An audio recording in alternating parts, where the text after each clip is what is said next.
Que estamos presentes y a los que están en línea. Y de este curso de tumores hepáticos, lo que quiero es que abarquen pues todas las posibilidades de diagnósticos que existen para los niños con tumores hepáticos, aunque no sean malignos, que ustedes sepan distinguirlos. Sé que es una patología de muy baja incidencia, pero no por ello no, no hay que restarle importancia porque la mortalidad es alta y hay mucho que hacer por estos niños. Entonces, espero que el curso lo aprovechen. Los temas que se les dieron y la bibliografía es solo sugerida. Ustedes amplíen sus horizontes para que puedan resolver todas las dudas que tengan, porque es posible que no les toque ver un niño con un tumor hepático tan frecuentemente, pero el día que lo vean, pues sí tenemos que ayudarle sobre todo a que no fallezca en los primeros, en los momentos iniciales del diagnóstico y que se pueda hacer todo lo posible por bien.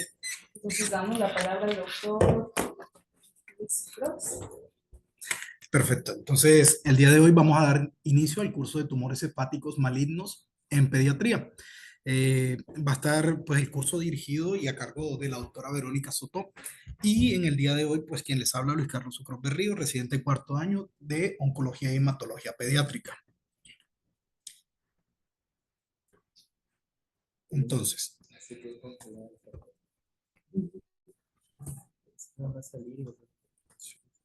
de compartir. No, pero mira, ya te actualizó.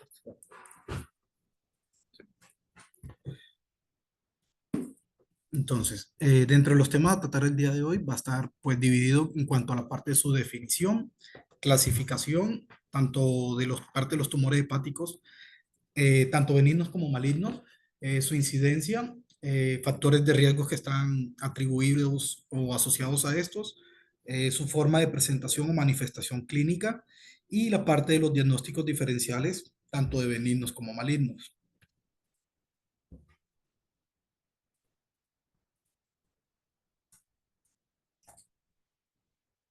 Dentro de la definición tenemos, pues en ámbito general, cualquier tumor hepático va a ser el crecimiento anormal de células que ocurra a nivel del hígado y pues como lo hemos explicado, pueden ser benignos o malignos. Como decía la doctora recientemente, pues representa un número muy bajo en cuanto a la parte total de los tumores sólidos, porque hace referencia a cerca del 1 al 2% solamente. Y también, como hacía énfasis la doctora, yo pongo aquí de parágrafo que la detención temprana y la clasificación adecuada van a ser fundamentales tanto para el propósito, para el pronóstico y la sobrevida misma del paciente, porque lastimosamente muchos de estos diagnósticos se dan cuando ya están en una fase más avanzada. Ahorita más adelante vamos a detallar esto. Entonces, dentro de la clasificación hay muchas maneras de clasificarlo. En términos general, la primera sería entre benignos y malignos. Dentro de los benignos tenemos que pueden ser el más común, que sería la parte del hemangioma hepático. Después sigue en orden de frecuencia la parte del hepatoblastoma mesenquimatoso mixto y la hiperplasia nodular focal y el adenoma hepatocelular. Eso correspondiente a la parte de los benignos en orden de frecuencia. Con respecto a la parte de los tumores hepáticos malignos, tenemos que el más común sería la parte del hepatoblastoma, seguido del carcinoma hepatocelular. Después vendría lo que es la parte del sarcoma indiferenciado embrionario del hígado y sin olvidar o sin dejar de lado la parte de los tumores metastásicos a hígado o a nivel hepático.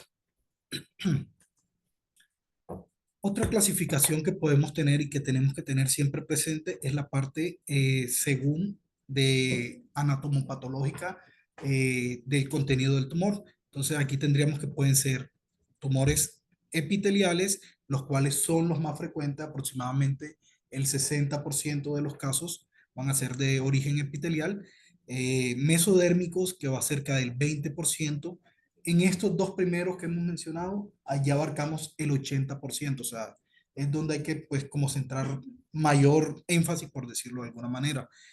Ya después, cerca de un 10% vendría siendo la parte de los metastásicos o las metástasis a hígado, y ya con menor predisposición o menor, por decirlo así, número, se van a presentar lo que son los pseudotumores hepáticos y los tumores a nivel de tejido conjuntivo, que son menos frecuentes, corresponden cerca del 2% solamente.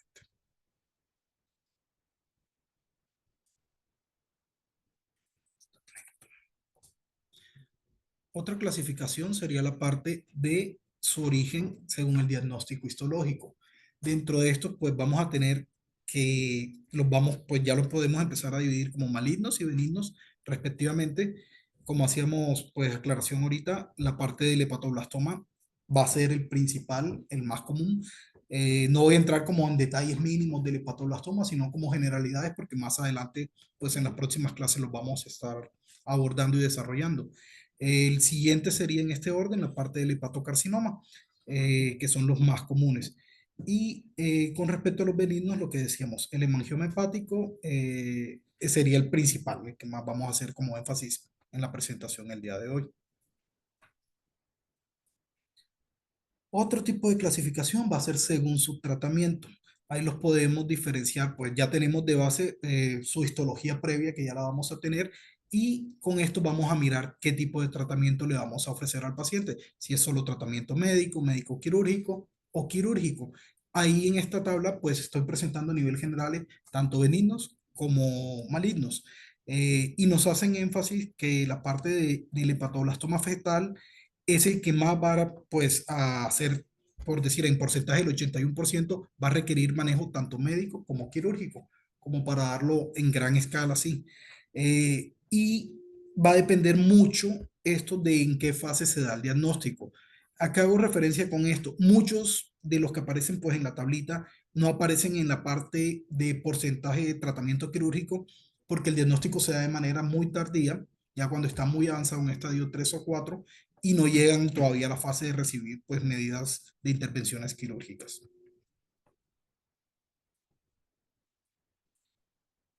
Entrando un poquito en lo que correspondería a la incidencia, tenemos una estimación que aproximadamente del 0.5 al 2.5 de tumores hepáticos va a ser por cada millón de habitantes.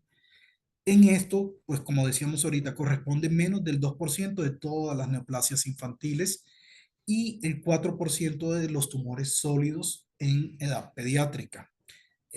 Aquí, pues, solo en estos tres principales, el hepatoblastoma, hepatocarcinoma y el hemangioma hepático infantil, ya corresponden a 2/3 de la totalidad de estos tumores.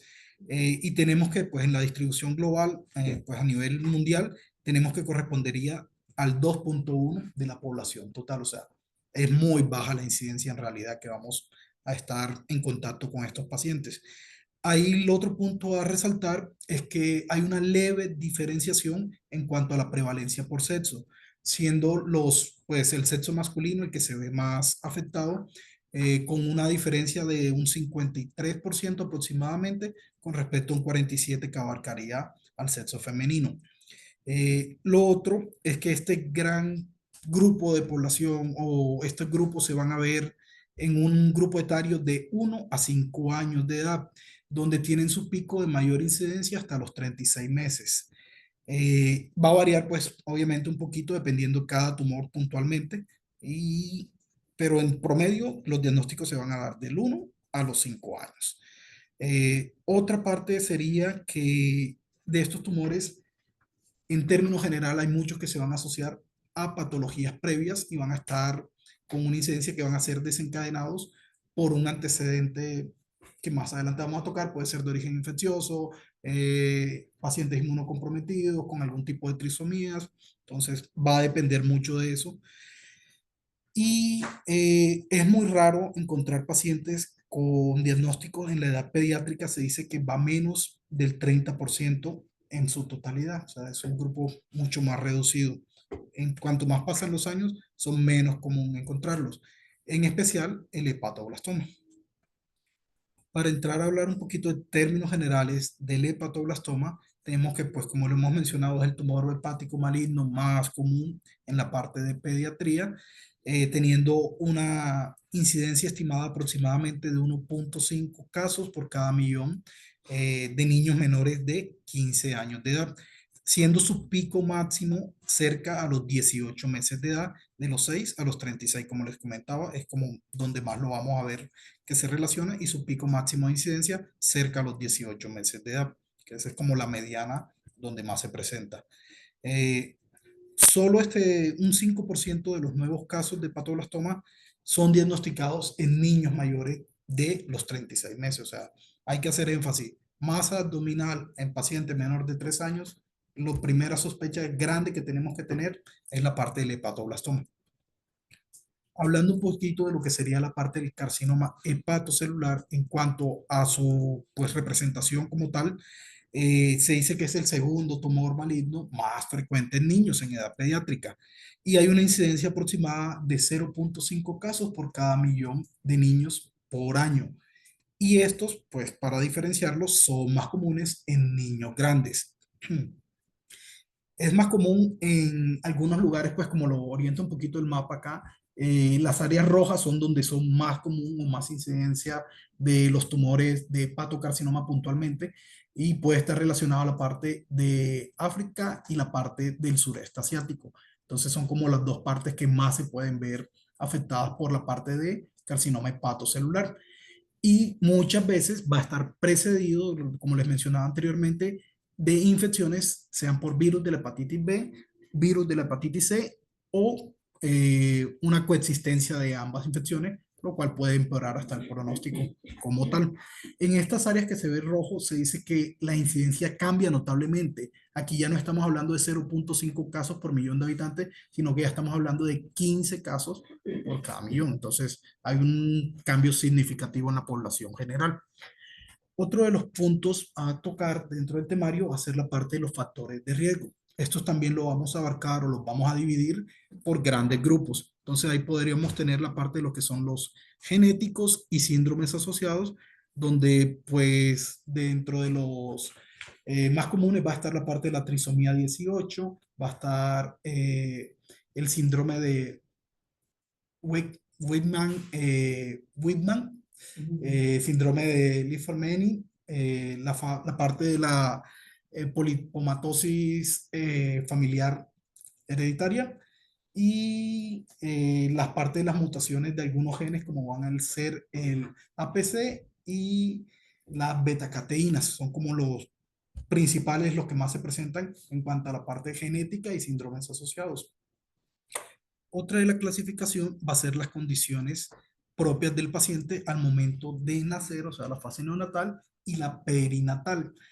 Está pues relacionado directamente con prematurez extrema. Los pacientes que tienen prematurez extrema es un factor que va a aumentar drásticamente el riesgo de presentar patologías tanto malignas como benignas a nivel hepático y haciendo más énfasis en todo paciente que nazca con un peso menor de 1.5 kilogramos o 1.500 gramos, ese sería un factor o el principal factor para hepatoblastoma. En estos casos, todo paciente con menos de este peso al nacer hay que sospechar de hepatoblastoma o que lo podría generar a futuro.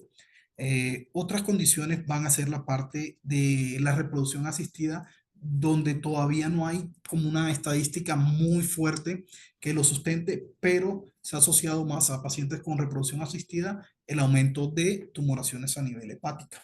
Todavía esa es como fase de investigación para tener más claridad a futuro. Otro de los factores de riesgos va a ser la parte de las enfermedades hepáticas crónicas. Como lo mencionaba anteriormente, el virus de la hepatitis B crónico, en las zonas endémicas que mencionábamos en el mapita, predisponen a que los pacientes puedan sufrir tumores hepáticos, principalmente hepatocarcinoma. También puede estar relacionado a la parte de la trisomía tipo 1, pues déficit de algunas enzimas, enfermedad de Wilson. eh, mm, bueno, todo paciente también con algún tipo de predisposición o proceso crónico inflamatorio, como en este caso podría ser la parte de la cirrosis, puede ser un desencadenante también. Por eso va a ser más común tanto en adolescentes como en pacientes adultos donde tiene una incidencia mucho mayor que en pediatría. Otro de los factores de riesgo podría ser la parte de los ambientales o tóxicos. Aquí que tenemos como tal que la exposición directamente a algunos alimentos contaminados por hongo, como son la parte de las aflatoxinas, pueden predisponer a tumoraciones hepáticas, y la exposición a, pues, a sustancias citotóxicas como sería la parte del alcohol, el tabaco y fármacos que puedan inducir a hepatotoxicidad. Uno de los casos más comunes es pacientes con alcoholismo fetal, que son factores pacientes que tienes que vigilar como de una manera más seguida, más estrecha, porque pueden desarrollar la parte de tumoraciones hepáticas. En estos pacientes se recomienda empezar controles rutinarios hasta los 4 años aproximadamente, que es donde hay el mayor pico de incidencia para la parte de las tumoraciones hepáticas. Esa pues vigilancia pues va a ser tanto con las funciones hepáticas, su clínica, un ultrasonido pues de manera aleatoria cada por lo menos de 6 meses a 12 meses con intervalo, y la medición de algunos niveles como la parte de la alfa-fetoproteína. Otro de los factores, ya que entraría como los grupos más dispersos, sería la parte de los pacientes que tienen una inmunosupresión crónica, sea que ya fueron sometidos a trasplante, que tengan infección por virus de VIH. Estos podrían ser como causas de apariciones de linfomas hepáticos secundarios, entonces también hay que vigilarlos. Y pacientes que tengan el antecedente de cáncer infantil en la familia. Eh, Aunque son tumores poco frecuentes, se dice que aumenta la probabilidad de presentarlo si ya tenemos el antecedente en familiares cercanos. Entonces, como para hacer un grupito y asociarlos todos con respecto a los factores de riesgo, ahí tendríamos los principales factores de riesgo para el hepatoblastoma. Aquí tenemos que van a ser, pues vamos a vigilar más o vamos a hacer mayor énfasis en niños que tengan prematurez y un peso al nacer que sea menor de 1500 gramos. Hay que hacer mayor énfasis. Algunos síndromes genéticos, como la parte del síndrome de Edward, la parte de la polipomatosis hereditaria familiar, la parte del síndrome de Webb-Whitman, la historia familiar de pólipos o mutaciones a nivel del gen APC. ¿Qué otro? Bueno, los pacientes que pues han tenido la parte de su asesoría o la parte de la reproducción asistida, que desarrollan mayor riesgo de presentar este tipo de tumoraciones. En ellos, lo que se recomienda es la énfasis en la vigilancia. Inicialmente a los 3 meses de edad sería como el primer abordaje de por lo menos una ultrasonografía, y se va a vigilar hasta los 4 años de edad o antes, pues si el paciente presenta algún tipo de deterioro clínico. Y para hacer resumen de los principales del carcinoma hepatocelular, ahí tendríamos que, pues vamos a vigilar con mayor énfasis los pacientes que tengan diagnóstico de hepatitis B o hepatitis C, y aún mayor énfasis si tienen la coexistencia de los dos virus, porque aumenta la probabilidad de presentarlo. Pacientes con trisomía tipo 1, pues la enfermedad de Wilson, pacientes que estén expuestos a la parte de algunas toxinas, como lo mencionábamos anteriormente, sea por la parte de la toxina de los hongos a nivel de la alimentación en los hongos, o los pacientes que estén expuestos a tabaquismo, a algún tipo de fármacos que sean hepatotóxicos, y directamente los de alcoholismo fetal son como los que más énfasis vamos a hacer para su vigilancia. Entrando un poco ya en la parte de las manifestaciones clínicas, tenemos que estas van a ser muy variadas, y lo primero que suele aparecer es la parte de la masa abdominal palpable, que es una masa de importante tamaño. Esta aparece aproximadamente cerca del 62% de los casos. Es como el primer síntoma que realmente la familia se da cuenta que está presentando el paciente. Ya después se puede asociar a la parte de dolores abdominal con una menor incidencia, aproximadamente un 25% de los pacientes empiezan con esta queja, y en algunos casos se puede asociar a fiebre, pérdida de peso, falta de apetito, fatiga o pobre ganancia de peso.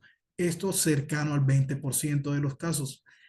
Otro síntoma, otra manifestación que podría aparecer es la ictericia en el paciente, que es cercano al 14%, y ya después algunos síntomas que vendrían a ser un poco más inespecíficos, como es la parte de las náuseas y vómitos. Puede tener la parte de elevación de la alfa-fetoproteína, pero no va a ocurrir en todos los pacientes, entonces también toca vigilarlo. Y en algunos casos se puede manifestar con síntomas cardíacos, por decirlo así. Son pacientes que pueden hacer eh, ingurgitación, signos de cardiopatía, alto gasto. Entonces son como para estar un poquito más de seguimiento con estos pacientes puntualmente. Hay énfasis en los dos principales que serían hepatoblastoma y hepatocarcinoma. Entonces, lo mismo. Aquí tendríamos que el hepatoblastoma, el primer, pues, hallazgo clínico o sugestivo que vamos a tener es la masa abdominal, hinchazón en área del abdomen, puede estar con el dolor que muchas veces es difícil de identificar, pues, por la propiedad del paciente, que a veces, pues, se nos dificulta para el diagnóstico. Se puede asociar a motivos desconocidos, irritabilidad de repente, cambios en el estado del paciente. Ya más adelante, cuando la masa ya está empezando a hacer efectos de comprensión, puede presentar la parte de pérdida del apetito, estar ligada a la parte de náuseas o vómitos. Y en estos pacientes con hepatoblastoma, hacer énfasis que es muy común que tengan aumento de la parte de la alfa-fetoproteína, que es un marcador que nos va a ser útil, pues tanto para la parte del diagnóstico y seguimiento, que pues, más adelante lo vamos a desarrollar con mayor profundidad. Lo otro sería la parte del carcinoma hepatocelular. Aquí en estos pacientes hay que diferenciarlos un poquito porque muchas veces pasan inicialmente asintomáticos y esto dificulta mucho aún más la parte del diagnóstico. Ya cuando empiezan a aparecer los síntomas, lo primero que aparece es la masa abdominal que ya es palpable, que ya está incomodando al paciente. En estos pacientes, en algunos casos, puede estar relacionado o ver signos de pubertad precoz. También pueden aparecer leves tintes histéricos. Pues también puedes tener la relación de que pueden tener trastornos digestivos, dolor abdominal, pues relatos de hepatomegalias previas que después pueden ser parcialmente revertibles o permanecer en un nivel que solo le hacen la vigilancia inicial. Entonces, para estar muy pendiente de esa parte. Entonces, para hacerles como un esquemita sistemático un poquito con respecto a las manifestaciones clínicas, pues yo los dividí entre los tres principales, que serían la parte del hepatoblastoma, el carcinoma hepatocelular y el sarcoma indiferenciado. En este, masas abdominales, en los tres van a ser pues como la principal manifestación que vamos a ver. El dolor abdominal en la parte del hepatoblastoma a veces se va a ver, no es como constante y va a estar ligado al tamaño propio del tumor, mientras que en los otros dos sí es mucho más frecuente. Distensión abdominal va a ser algo característico en los tres, entonces no va a ser un diferencial. La parte de pérdida de peso se puede estar relacionado principalmente a la parte del hepatoblastoma. Síntomas como la fiebre son poco comunes tanto en la parte del hepatoblastoma como el carcinoma hepatocelular, mucho más común en la parte del sarcoma indiferenciado, que hace más relacionamiento, perdón, a los síntomas B.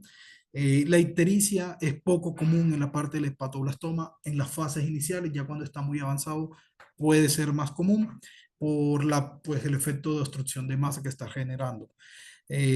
Más común o pues posible en la parte tanto del carcinoma hepatocelular como el sarcoma indiferenciado.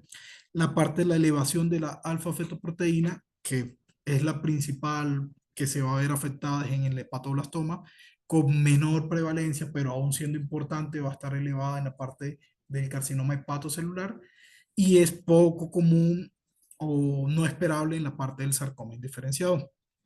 Síntomas como náuseas, vómitos, es más común en la parte del sarcoma indiferenciado y la parte de síntomas cardíacos como la insuficiencia cardíaca no es común, solo se espera cuando ya la masa es demasiado grande. Y lo otro es que puede ser síntomas por metástasis, en los cuales va a ser más común en el hepatoblastoma, pues el área más común siempre va a ser la parte pulmonar, la parte del carcinoma hepatocelular, que puede ser a nivel pulmonar o a nivel de hueso, y en los sarcomas indiferenciados, la cual es mucho menos común.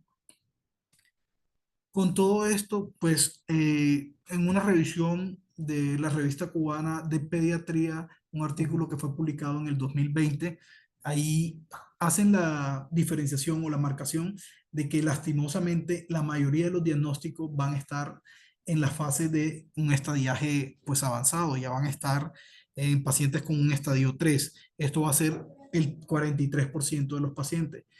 ¿Qué pasa en esta fase? Pues ya hay síntomas, ya está más marcada la clínica del paciente y es como más fácil hacer el abordaje diagnóstico. Por eso todos estos factores previamente mencionados hay que vigilarlos con un poquito más de detenimiento para que no lleguemos a dar un diagnóstico en estadios tan avanzados. Sobre todo que la parte del estadiaje 1 es solo el 10%, o sea, es muy poco los pacientes que logramos hacerle un diagnóstico precoz a estos pacientes. Continuando ahora con la parte de los diagnósticos diferenciales de tumores hepáticos benignos en pediatría, pues como la doctora lo decía, son muy poco comunes. Vamos a hacer pues una leve lística y algunas características como para poder asociarlos o tenerlos más presentes. Entonces, empezamos con la parte del hemangioma hepático infantil, el cual pues obviamente el grupo etario donde se va a ver afectado son los parte de los neonatos y lactantes. Su clínica principal va a ser la parte de la hepatomegalia. Puede generar síntomas cardíacos o signos de falla cardíaca por el mismo volumen de la masa tumoral. En este caso, la parte de la marcación de alfa-fetoproteína, lo normal es encontrarla dentro de sus límites y nos apoyamos a veces con la parte de algunas imágenes que nos ayudan a caracterizar o tener mayor detalle anatómico de las lesiones, como sería la parte de la ultrasonografía, que sería el abordaje inicial que le hacemos a este paciente. Como tal, aquí en estos pacientes, mirar que pueden muchas veces la manifestación clínica inicial que nos damos cuenta es que está haciendo signos o de insuficiencia cardíaca como tal. Entonces, a veces llegamos al diagnóstico por la parte cardíaca y no por la parte de masa. Entonces, como para vigilar esos puntos o hacer más énfasis en eso. Otro de los diagnósticos diferenciales sería la hiperplasia nodular focal. En esta se va a presentar de manera más común en escolares y adolescentes. Generalmente suelen ser asintomáticos y se da por hallazgos incidentales. Solicitamos la parte de la imagenología por otro motivo y encontramos el hallazgo de manera incidental. Tampoco vamos a tener alteración a nivel de la parte de los marcadores de alfa-fetoproteína y generalmente no suelen malignizarse, no van a requerir ningún tratamiento, solo van a ser como de la parte de su seguimiento. Ya si empiezan a generar algún tipo de sintomatología, ahí puede variar un poco el abordaje. Otra de los a mencionar va a ser la parte del adenoma hepatocelular. Este también, el grupo etario más afectado van a ser la parte de los adolescentes. Y en este hay que hacer énfasis que la población más afectada van a ser las mujeres como tal, el sexo femenino. Como síntomas, lo primero que aparecería es la parte del dolor abdominal. Puede estar relacionado en algunos casos a sangrados que se pueden presentar por ruptura. No va a tener alteración en cuanto a la parte de la alfa-fetoproteína. Suelen ser masas sólidas, las cuales van a estar bien delimitadas y van a tener un aumento de la vasculatura. Como tal, aquí el riesgo principal es que pueda presentar pues sangrados o que tengan la posibilidad de malignizarse. Por eso toca estar haciendo como la parte de su seguimiento periódico para pues mirar que no llegue a la fase de malignizarse. Eh, pues otro de los que se puede presentar son los amartomas que pueden ser más comunes en lactantes pequeños, en lactantes son menores de 2 años de edad. Síntomas también inicial, como en todos los menores de 3 años, lo primero que nos vamos a dar cuenta es la parte de la distensión abdominal y puede estar relacionado a las masas palpables. Tampoco va a tener alteración de la alfa-fetoproteína y suelen ser lesiones quísticas, entre quísticas y sólidas, van a estar bien delimitadas, bien definidas. Son tumores poco frecuentes, son muy raros que se presenten, pero pueden confundirse con algunos tumores malignos en cuanto al abordaje inicial de la imagen. Por eso siempre es importante pues, la marcación de la alfa-fetoproteína para tener como más orientación a cuál de los dos lados ubica un poco más. Y el otro que vamos a mencionar, la parte de los quistes hepáticos simples. Este se puede presentar en todas las edades. Suelen también, como casi todos, ser asintomáticos. Ya van a aparecer los síntomas. Es cuando la masa está muy grande que empieza a generar los efectos de obstrucción. No va a tener tampoco alteración de la alfa-fetoproteína y la lesión va a ser de característica anecoica, sin vascularización y va a estar bien delimitada, bien definida.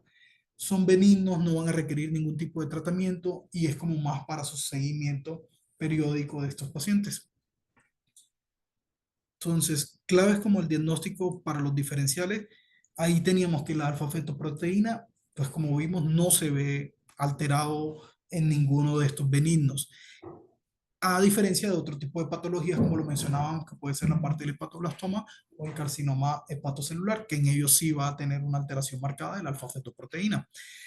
Con respecto a las imágenes, pues lo que les decía inicialmente, el abordaje inicial casi siempre lo hacemos con la parte de la ultrasonografía para que nos dé las características principales, si está bien definido, si tiene el nivel de vascularización propio de la masa, si es una masa única, sólida, si tiene características de cicatriz, qué tipo de cicatriz es, si es central, si no es central, que eso nos va a dar como las características, pues al radiólogo principalmente, para sospechar si es benigna o no. En todos estos pacientes no suelen tener síntomas sistémicos asociados. En caso de duda es donde vamos a hacer pues la parte de la intervención de tomar una biopsia propia de la lesión para mirar pues qué comporta pues las características histopatológicas propias de dicha masa. Aquí pues voy a mencionarles solo pues del hemangioma hepático infantil, que es el más común. Este se pues representa cerca del 20, perdón, representa cerca del 40% de las benignas, entonces es el que más se ve afectado. Este puede ser de varios tipos. Pueden ser de tipo focal, donde hay una masa única, la cual va a estar bien delimitada y va del 20 al 30% de los casos.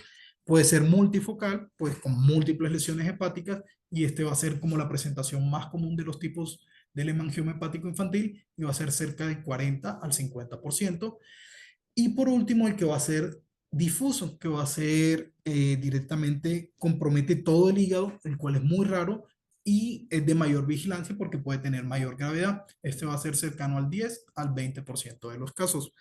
Su edad de presentación, como lo mencionábamos, va a ser en recién nacidos o en lactantes, con su pico máximo de incidencia en pacientes menores de 6 meses de edad. Puede estar pues desde el momento del nacimiento e ir creciendo en los primeros meses de vida. Su manifestación clínica, como en casi todo, va a ser al inicio asintomático, ya después se puede presentar la parte de las megalias, sea hepatomegalia principalmente. Como les decía, puede darse el diagnóstico por que el paciente está presentando signos de insuficiencia cardíaca, entonces ahí pues, se inicia el abordaje y pueden encontrar qué es el efecto de masa que está generando, la parte del shunt o la persistencia de los shunt. Es uno de los puntos claves para tenerlos ahí presentes. Y otro de los síntomas que puede generar es la parte de la ictericia que se va a presentar por la comprensión de los órganos cercanos, la parte del vómito por el mismo efecto de comprensión o distensión abdominal, la cual va a ser persistente en los pacientes. Estos son muy raros, se dice que uno de cada aproximadamente 20.000 nacidos vivos puede presentar este, y como les decía, es dentro de los benignos el más común que se puede presentar. En este llama la atención que el grupo, pues el sexo que se va a ver mayormente afectado van a ser el sexo femenino, con una relación 3:1 con respecto 5:1 en varones. Eh, el diagnóstico, como lo mencionábamos, inicialmente lo vamos a hacer con el abordaje de la ecografía abdominal, en el cual podemos pues mirar las características de la masa, las características si es una lesión hiperecogénica, si tiene flujo vascular presente, Cuando no tenemos claridad con esto, podemos sugerir o realizar estudios de mayor complejidad, como sería la parte de la resonancia magnética, pues contrastada con gadolino, que sería para confirmar el diagnóstico y mirar la capacidad que tiene pues, de cómo llega la parte del contraste a los tejidos comprometidos. En este diagnóstico también tener en cuenta, como para diferencial de los benignos, que no va a haber alteración de la alfa-fetoproteína. Entonces, nos sirve para diferenciarlo de los malignos. Lo otro es que su tratamiento va a ser principalmente vigilancia del paciente. Suelen ser asintomáticos y suelen ser lesiones locales y pequeñas. En caso de pues, ser importante, ya entraríamos a la fase de tratamiento farmacológico, que estaría indicado la parte del propanolol, que sería como el tratamiento de lesión para cuando tenemos un hemangioma hepático infantil sintomático. En algunos casos, pues se podría ingresar también con esteroides y en algunas revisiones mencionaban que la vincristina, en casos que están siendo refractarios o con complicaciones que no estén respondiendo de manera adecuada a la parte del propanolol, tendríamos que tener en cuenta este grupo de tratamiento. Ya por último, si es un hemangioma que está muy grande, que está generando mayor sintomatología, que ya está pues poniendo el límite en la parte del compromiso vital del paciente y no hubo respuesta médica, a tratamiento médico, perdón, habría que evaluar la pues, necesidad de realizar cirugía de embolización de dicho hemangioma. Los pronósticos de estos pacientes suelen ser en la gran mayoría muy buenos, tienen una alta sobrevida y en la mayoría de casos puede haber regresión espontánea de dicho hemangioma. Entonces, por eso es importante en esta fase su seguimiento antes que entrar con un tratamiento, sea farmacológico o quirúrgico. Otro de estos, que pues el segundo más común, vendría siendo la parte del el hepatoblastoma mesenquimatoso mixto. En este tenemos que la edad de aparición principalmente va a estar cercano a los 3 años de vida, en niños menores de 3 años, perdón, y la primera sintomatología o el primer dato va a ser la fase de masas abdominales palpables. Va a tener unas características histológicas propias, van a ser de tipo fetal o embrionario, los cuales pueden ser embrionario con hepatocitos inmaduros principalmente, o puede tener la parte de componente mesenquimatoso. Este puede ser de diversas variantes, puede ser mixto de variantes, perdón, histológicas mixtas, en la cual podemos comprometer la parte de diversos tejidos pues, propios del cuerpo, como es la parte de tejido fibroso, mixoide, cartilaginoso, dependiendo pues, de cada caso. En el diagnóstico de estos se puede presentar la parte de la elevación de la alfa-fetoproteína en la mayoría de los casos, entonces es como para hacer mayor vigilancia. Con la parte de las imágenes, la ecografía, tomografía o la resonancia es para tener la caracterización propia de la masa, en la cual vamos a esperar encontrar una masa sólida de patrón heterogéneo y con posibles áreas que van a estar calcificadas ya previamente. Lo otro, en estos pacientes se hace pues, con mayor necesidad la realización de una biopsia hepática para poder tener pues, la claridad o confirmación de dicho diagnóstico de su tipo histológico. Entonces, el tratamiento para este sería, pues, inicialmente con quimioterapia ayudante.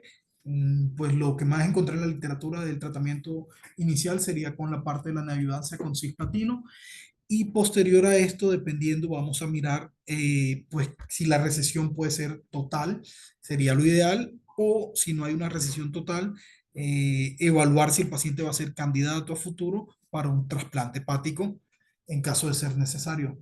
En este caso, el pronóstico del paciente suele ser bueno si el tumor es resecable. Ya si el tumor no es resecable, pues obviamente va a cambiar toda la sobrevida del paciente. Eh, Dentro de esto, el subtipo más frecuente va a ser el hepatoblastoma mixto, con la diferenciación pues, mesenquimatosa que ya les había mencionado. Es posible, en este caso, para su vigilancia, antes de eso es bueno hacer la parte de la biopsia para poder hacer una diferenciación histopatológica. y el seguimiento periódico del paciente, porque antes se relacionaba que si había compromiso cartilaginoso o óseo dentro de la presencia de los tejidos presentes en este tumor mixto, era de peor pronóstico, por lo cual últimamente pues se ha, digamos que ha debatido, ha sido muy controversial esa parte, porque los estudios no marcan mayor diferencia. Igual son estudios muy limitados por el número de pacientes que se llega a presentar. Entonces, aquí pues como tal una tablita de los diagnósticos diferenciales de tumores hepáticos malignos. No voy a hacer mayor énfasis por lo que les comentaba que próximamente los vamos a estar desarrollando. El más común va a ser la parte del hepatoblastoma. Ya sabemos que van a ser en niños menores de 3 años de edad. La clínica, masas abdominales, de la distensión abdominal, la anorexia que puede ser presente. Vigilar siempre que va a estar la alfa-fetoproteína aumentada en el 90% de los casos, y las características pues imagenológicas de dicha masa. Aquí pues la parte va a ser, el pronóstico va a depender mucho del estadiaje en que se dé dicho diagnóstico, entonces por eso toca vigilar mucho de manera precoz los pacientes que tengan algunos factores de riesgo para desencadenarla. Por segundo, prevalencia, lo que habíamos mencionado, el carcinoma hepatocelular, en esto haciendo énfasis para recordar niños mayores de 5 años o adolescentes. La sintomatología también va a ser muy similar, también vamos a tener elevación de la alfa-fetoproteína, y en estos toca estar vigilando principalmente a pacientes que hayan tenido una infección por hepatitis, que tengan una cirrosis, que hayan sido pues pacientes que hayan tenido algún proceso relacionado a trasplantes. Son como el grupo que más vamos a vigilar. De tercero, la parte del sarcoma indiferenciado, que van a ser en niños mayores también de 5 años, de 6 a 10 es como su punto máximo. Recordar que aquí sí se pueden presentar síntomas B relacionados, la fiebre, la parte del dolor, la sudoración, pueden estar presentes en ello. En esta, la alfa-fetoproteína puede que se eleve o no, no es como una variante como en los dos anteriores. Las características de la imagen, que van a ser lesiones grandes, sólidas, heterogéneas, entonces pueden estar a veces acompañadas de áreas de necrosis o hemorragias locales. Lo otro es la parte de los tumores metastásicos al hígado, en los cuales, pues, obviamente pueden presentarse en cualquier edad. Va a depender la parte de cuál es su foco primario, la alfa-fetoproteína